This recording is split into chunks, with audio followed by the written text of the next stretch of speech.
Ayan, tara mga ka-best friend, dinalaw po natin si Madam, yung inaharbisan po natin dito sa Gawing Talavera. At yan nga po, titignan po natin yung pispan niya at saka po yung natira niya pong isda na ina-update ko po sa inyo mga ka-best friend ng mga nakakaraan na nag-harvest tayo dito sa Gawing Talavera. Ayan, big shoutout po sa lahat po ng nakakapanood ng aking video.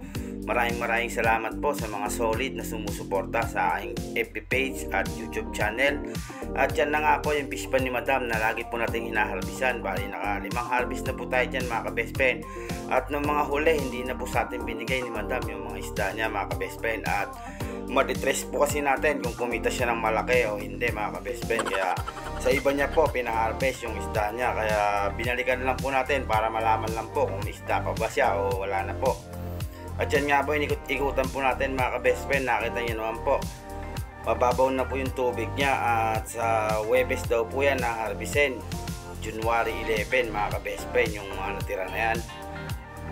Binibigay po sa atin mga ka-best friend. Kaya lang po meron po kasi siyang pinagbigyan na iba. Kaya doon na rin po niya ibibigay. Kaya napagkasunduan po namin ng aking ka-best friend na ibigay na rin po namin doon sa huling kumuha ng mga grow out ni Madam.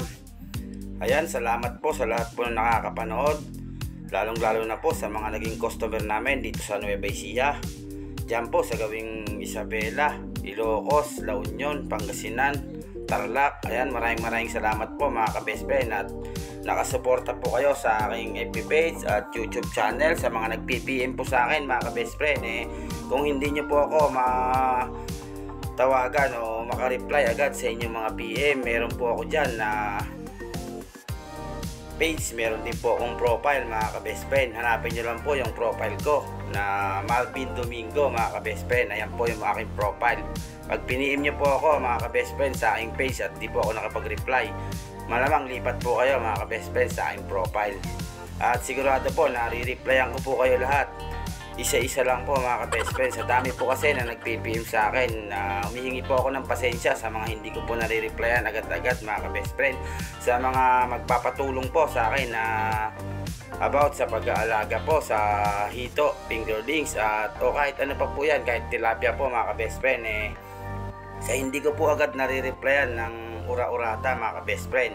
Pag nakita ko po yung mga comment nyo o mga PM nyo sa akin mga ka-best friend, magre-reply po ako sa inyo para kayo po matulungan po namin ng maayos na pag-aalaga sa inyong mga alagang mga isda, mga hito po sa tilapia mga ka-best friend. At sana po patuloy lang po kayo sa pagsuporta ng aming mga videos mga ka-best friend. At sa mga hindi po nakakaalam ng gagawin sa kanilang mga alaga, minsan po sa aking mga video pinapaliwanag ko na po dyan mga ka-best friend, o pinapakita ko na rin po sa inyo mga ka-best friend kung paano po yung mga setup ng mga lalong-lalo na po sa mga concrete pan. Makikita nyo po yung mga pag-setup ng mga ating mga customer na kumukuha sa atin. At yan nga po, hindi na nga rin po tayo nagtagal mga ka-best friend at dinalaw lang po natin yung fish pan ni Madam at titignan po natin kung kailan po siya magkakarga ulit mga ka-best friend. At i-update ko po sa inyo kung kailan po siya magkakarga mga ka-best friend. At hindi na po natin nalaman kung magkano po yung kinita ni Madam dyan. Basta ang alam po namin dyan mga ka-best friend, malaki po yung kinita ni Madam dyan sa unang karga niya po na yan. Kaya hindi niya na po sa ating pinharvest yung mga nahuhuli na po, kasi bawi na po siya ron sa huling harvest namin na yan. Kumbaga po sa labanan, yung puhunan niya, nabawi niya na po. Halos nasa 5 tonelada pa po yung naiwan na isda dyan sa tansya lang po namin. Kasi po nung nagbalik po kami dyan, yung mga undersize mga ka-best friend, tinimbang po namin, saka po namin binilang. Kaya po na-trace namin na malaki po yung kikitain niya dyan mga ka-best friend. At salamat po pala sa mga nakakapanood ng aking mga video. Kaya thank you po ng marami mga ka-best friend sa mga OFW na nalilibang sa aking mga palabas o sa aking mga video. Ayan, salamat po sa inyo mga ka-best friend. At thank you po at maraming salamat po mga ka-best friend sa mga solid followers at sa mga solid subscriber. Maraming salamat po sa mga tumatangkilik sa aming good quality fingerlings mga ka-best friend. Ayan, thank you po ng marami sa inyong lahat. At Sana po patuloy lang po kayo sa pagtangkilik ng aming mga good quality fingerlings at makakaasa po kayo mga ka-best friend na quality po yung ibibigay namin sa inyong pangalaga. At yun lang po, and God bless, ingat po tayong lahat.